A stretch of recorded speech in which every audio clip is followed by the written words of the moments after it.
नमस्कार दोस्तों, आपका स्वागत है मेरे YouTube चैनल प्रबंधन गुरु में।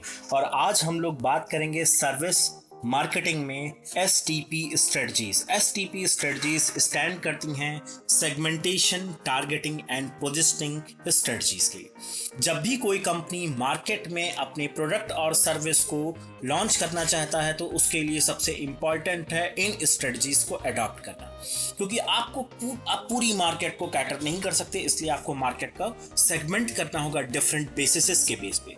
एक बार जब आप सेगमेंटेशन कर लेंगे तब आप उस सेगमेंटेड मार्केट में से किसी एक मार्केट को आपको टारगेट करना होगा। जब आपका टारगेट मार्केट का प्रोसेस कंप्लीट हो जाएगा तब आप अपनी प्रोडक्ट या सर्विसेज को वहां पर पोजीशनिंग करने की कोशिश करेंगे। लेकिन इन सभी स्ट्रेटजीज को डेवलप करने के लिए हमें 7 P's का भी ध्यान रखना होगा। 7 P's हमारे सर्विस मार्केटिंग मिक्स हैं, जिसे हम कहते हैं एक्सटेंडेड मार्केटिंग मिक्स। 4 जो हमारे P's थे, product, price, place and promotion, उसमें 3 और ऐड होते हैं जो कि people, process and physical evidence. ये पिछले वीडियो में मैंने आपको एक्सप्लेन किया है, उसको लिए आप उसको पिछले वीडियो को रेफर कीजिएगा। इन मार्केटिंग मिक्स को ध्यान में रखते हुए वो एक स्ट्रेटजी को डेवलप करते हैं और उसी के थ्रू मार्केट में अपनी सर्विसेज को लॉन्च करने की कोशिश करते हैं। सबसे पहले हम लोग जानने की कोशिश करेंगे मार्केट सेगमेंटेशन। मार्केट सेगमेंटेशन का सीधा सा मतलब होता है कि जब हम मार्केट को एक सिमिलर कैरेक्टरिस्टिक्स, नीड्स या बिहेवियर के बेस पर उनको ग्रिपिंग करते हैं, यानी उनको सेगमेंट करते हैं। वो बेसिस जो मार्केट सेगमेंटेशन की वो जियोग्राफिक हैं, डेमोग्राफिक हैं, साइकोग्राफिक हैं एंड बिहेवियरल हैं। जियोग्राफिक में सीधा सा मतलब होता है कि हम मार्केट को segmentation countries, state, cities, district या अर्बन या रूरल एरियाज के बेस पे करते हैं।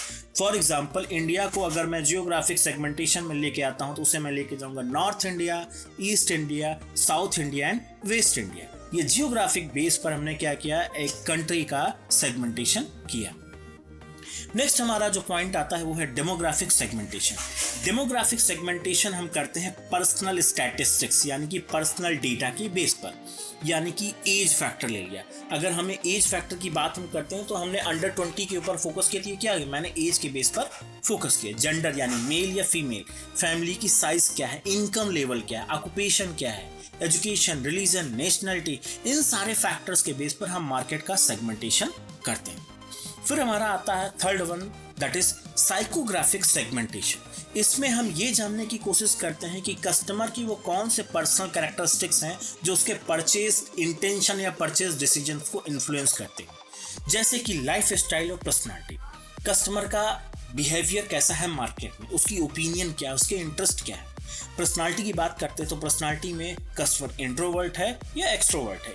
ये फीचर्स उसके बाइंग बिहेवियर पर इंपैक्ट डालते हैं और इन्हीं के बेस पर हम मार्केट को क्या करते हैं, सेगमेंट करने की कोशिश करते हैं। लास्ट आता है हमारा बिहेवियरल सेगमेंटेशन। बिहेवियरल सेगमेंटेशन पे हम डिफरेंट फैक्टर्स को लेके चलते हैं। फॉर एग्जांपल ओकेजन, अगर आप रेगुलर कहीं विजिट करते हैं, फॉर एग्जांपल आप बार्बर की शॉप पर जाते हैं रेगुलर विजिटर, लेकिन कुछ लोग किसी स्पेशल ओकेजन्स पे जाते हैं, जैसे कि शादी है या कोई फंक्शन है, तो उस दौरान उनको जो सर्विस चाहिए वो बहुत ही स्पेशल चाहिए। तो उस बेस पर क्या होता है, कंपनी जो है सेगमेंटेशन अलग कर देती है।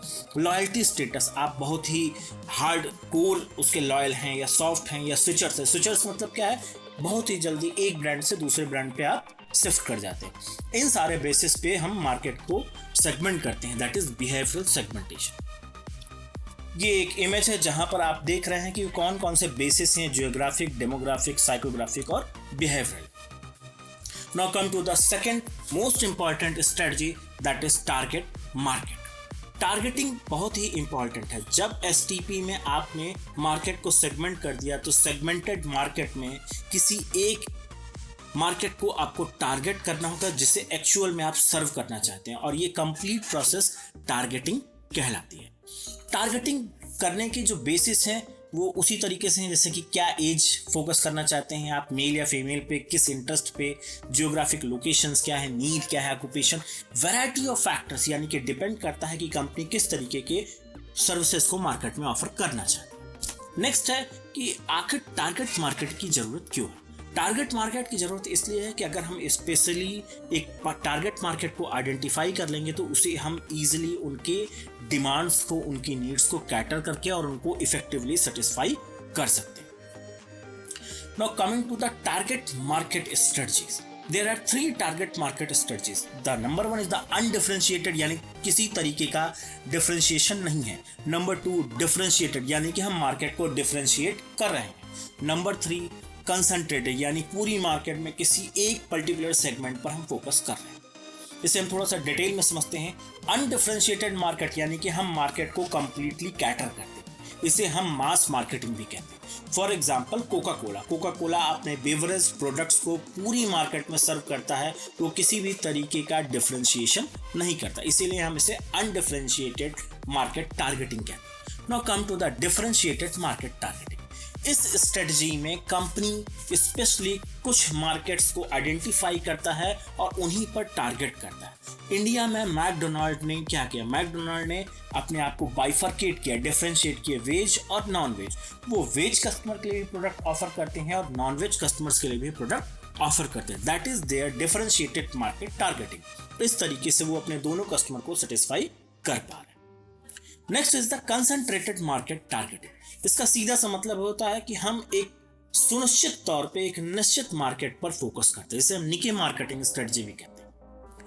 Due to better knowledge of specific segments need, company can achieve higher market positioning. अगर आप एक स्पेसिफिक कंसंट्रेटेड मार्केट सेगमेंट पर काम करेंगे तो आप अपनी उस इंडस्ट्री में एक बहुत अच्छी पोजीशन पर पहुंच सकते हैं. उसका सीधा एग्जांपल पिज्जा हट ने क्या किया? उसने ढेर सारे कंज्यूमर्स का एक डेटाबेस क्रिएट किया और उन्हीं कस्टमर्स के डेटाबेस के बेस पर उनको वो प्रोडक्ट की अपनी सर्विसेज ऑफर करता है, जिसकी वजह से पिज्जा हट ने अपने आप को एक बहुत ही अच्छी कंपनी के रूप में एस्टैब्लिश किया है. ये उनकी एक अपनी कंसंट्रेटेड मार्केट टारगेटिंग स्ट्रेटजी है.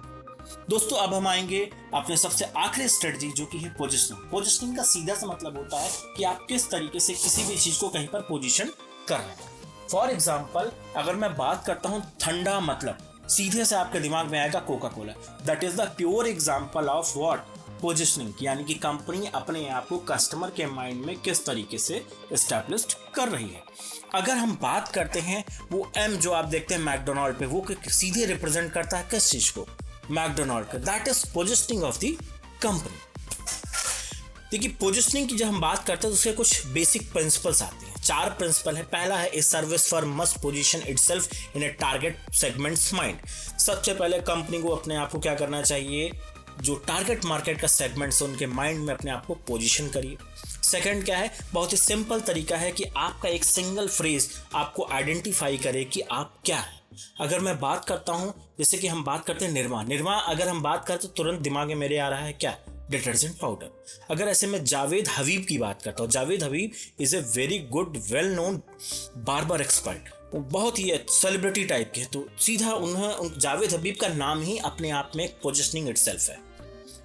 नेक्स्ट है आपका positioning must set the service firm and the service product apart. Firm और उसके प्रोडक्ट दोनों को वो डिफरेंट तरीके से पोजीशन करना. और सबसे इंपॉर्टेंट चीज क्या है कि आप सभी लोगों को कैटर नहीं कर सकते, इसीलिए एक सेगमेंट पर फोकस करिए. दोस्तों अब हम आएंगे किस तरीके से कोई भी कंपनी अपने आप को पोजीशन करती है मार्केट में. Positioning bye attribute. एट्रीब्यूट का मतलब होता है कि फीचर्स, कैरेक्टरिस्टिक. सीधा सा एग्जांपल है, इलाहाबाद बैंक अपने आप को ओल्डेस्ट बैंक इन इंडिया करके प्रमोट करता है, और जो कि सही बात है. इलाहाबाद बैंक बहुत ही पुराना बैंक है हमारा, और ये उसका एक एट्रीब्यूट है, and that is their positioning strategy. Next अगर हम बात करते हैं पोजिशनिंग बाय बेनिफिट्स. इसका सीधा सा मतलब क्या है कि हम जो बेनिफिट्स ऑफर कर रहे हैं उसके थ्रू हम कस्टमर को पोजिशन कर रहे हैं. मैक्स न्यूयॉर्क लाइफ सीधा एग्जांपल है, उनका टैग लाइन है करो ज़्यादा कहीं ज़्यादा. यानी कि लाइफ सिक्योरिटी के साथ साथ जो आप मनी उसमें इन्वेस्ट कर रहे हैं उस पर भी आपको कुछ रिटर्न मिलेगा. यानी it is an insurance policy cum investment plan.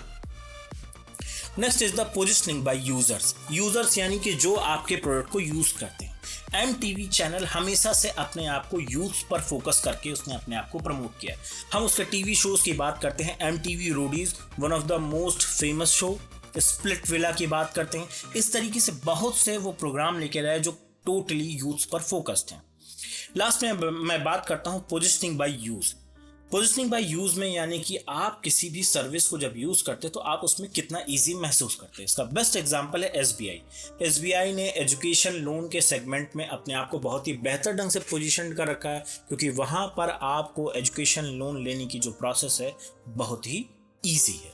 That's it दोस्तों, आपने सुना, बहुत ही अच्छा लगा। अगर आपको मेरा ये वीडियो अच्छा लगा तो प्लीज़ लाइक और सब्सक्राइब करना ना भूलें। धन्यवाद।